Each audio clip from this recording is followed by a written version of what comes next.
sikurse dini kemi dhënë një zgjidhje pra me propozu kandidat tjerë unifikues.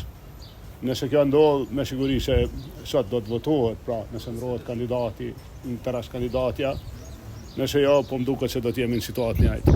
Zoti Haradinaj, a do të pranonit një takim me lëvizjen vetëvendosje në rast se do të pranonit një ftesë nga Albin Kurti? Personalisht jo, po zonja Time Kadrije, që është nënkryetare e aleancës, ka autorizim prej meje, prej kryesisht që të konsultohet me zotin Doari, ai i cili po udhëheq me seancën. Po takim partijave fjala po. Jo, nuk e vlerësoj. Për te dy emrave që i keni thonë, a do të ishte zoti Konjufca, një emër që do të mund ta zhbllokonte Po situatën? ka edhe shumë emra të tjerë, besoj ne i kemi çek këta dy zonjat, ashtu me qenë se ishte zonë kandidatja, po ka edhe emra të tjerë besoj. Po zoti Limaj, Se munguat Nuk e di përveç për te.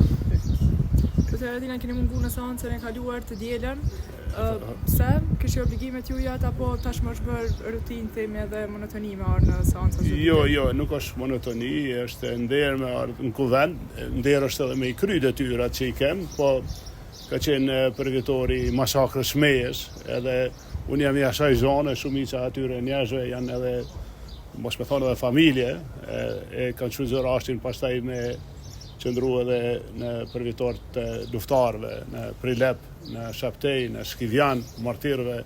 Pra ishte një dita të pagjeturve edhe ajo më obligon. Nga vetëvendosja u gëzuan themi kështu hipotetikisht që ra numri i votave kundër, me mungesën e juve dhe të disa deputetëve nga partitë e tjera po ashtu. Qani kjo tash e vërtet se ka kalu shumë kohë nga lufta, nga masakrat. Po janë disa data që është vështirë me janë shkalu, pra masakrën e Mejës është e pamujshme me janë shkalu, sidomos për mua që jam i asaj zone, edhe nuk duhet me pas në një keq kuptim këtë drejtim.